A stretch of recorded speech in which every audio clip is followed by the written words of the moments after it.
another thing that you talk about in the book is a section called "Who Me." Yeah, that's one of my favorites. Yeah, it's one of my favorites too, where the rats very rapidly are deserting this sinking ship.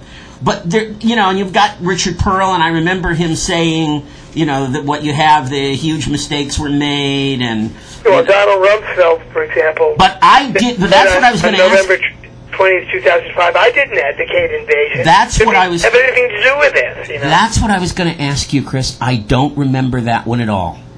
Well, that was one, but Richard Pearl said huge mistakes were made, and I wanted to be very clear on this. They were not made by neoconservatives. Yeah, right. It's staggering. And Michael Ledeen, who... Oh, yeah, I opposed the military invasion of Iraq before it took place. Well, Michael Levine said he never advocated invasion, but he did say, at least according to his friend Jonah Goldberg on National Review Online, that the U.S. has to kick around a little country every once in a while just to show who we are. He sure did. But he didn't advocate any invasion. No, of course not. Of course not. It's not his fault. Yeah. But the Rumsfeld one bowled me over. I did not remember ever him saying that he didn't advocate invasion because... Said it.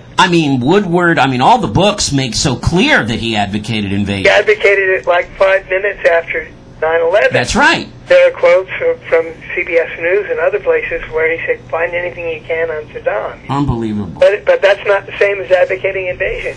They split words the same way that Clinton did about the meaning of it. Now that a famous example of that is did anyone ever say there was an imminent threat? And the White House, I forget exactly who was in charge of this particular mission. I don't think it was Scott McClellan. It could have been. It was probably Ari Fleischer because it was probably earlier. But they said, we never said there was an imminent threat. And they may very well have been right. They just said there was a grave threat and a terrible threat, but they may never have used the word imminent. I think they didn't. I think they that's were right. technically correct, but what a ridiculous spin of English language. Well, remember when Bush was at a press conference... Sorry, Barry. Yeah, that's okay. Remember when Bush was at a press conference, and... he was asked, I think it had to do with tying Al-Qaeda and Saddam. Right. And he basically said, I was very careful not to ever say that. I don't remember that. And as soon as I heard that, I thought, these guys, sat up with thesauruses. Yes. Making sure that they could convey an impression without ever using the actual word, so that if anyone ever called them on it, they could say, I never said that. Well, this is true, but they said it anyway, however. Stunning.